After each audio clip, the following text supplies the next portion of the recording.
ಗಣತಿಯಲ್ಲಿ ಅತಿ ಹೆಚ್ಚು ಪ್ರಶ್ನೆಗಳಿರೋದ್ರ ಸಂಬಂಧ ಈ ವಿಚಾರಕ್ಕೆ ಸಂಬಂಧಪಟ್ಟಂತೆ ಪ್ರಶ್ನೆಗಳನ್ನ ಕಮ್ಮಿ ಮಾಡಿದ್ರೆ ಒಳ್ಳೇದು. ಬೆಳಗಾವಿಯಲ್ಲಿ ಸತೀಶ್ ಜಾರಕಿಹೊಳಿ ಒಂದು ಸಲಹೆಯನ್ನ ಕೊಟ್ಟಿದ್ದಾರೆ.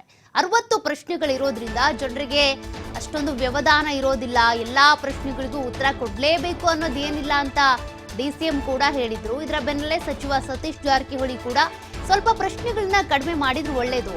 ನಿನ್ನೆ ಗೋಕಾಕ್ನಲ್ಲೂ ಕೂಡ ಗಣತಿಗೆ ಬಂದಿದ್ರು. ಪ್ರಶ್ನೆಗೆ ಉತ್ತರ ಕೊಡೋದಕ್ಕೆ ಜನ ಹಿಂದೇಟು ಹಾಕ್ತಿದ್ದಾರೆ. ಹೀಗಾಗಿ ಸಚಿವ ಸತೀಶ್ ಜಾರಕಿಹೊಳಿ ಅವರು ಕೂಡ ಪ್ರಶ್ನೆಗಳನ್ನ ಸ್ವಲ್ಪ ಕಡಿಮೆ ಮಾಡಿ ಅಂತೇಳಿ ಸಲಹೆಯನ್ನ ಕೊಟ್ಟಿದ್ದಾರೆ.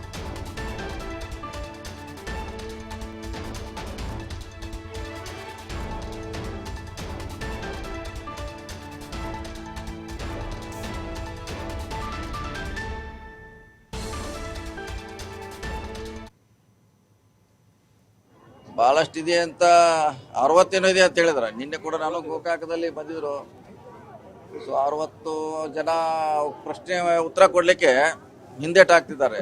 ನಾವ್ಯಾಕೆ ಕೊಡಬೇಕು, ನಮ್ಮ ಸೀಕ್ರೆಟ್ ಅಂತ.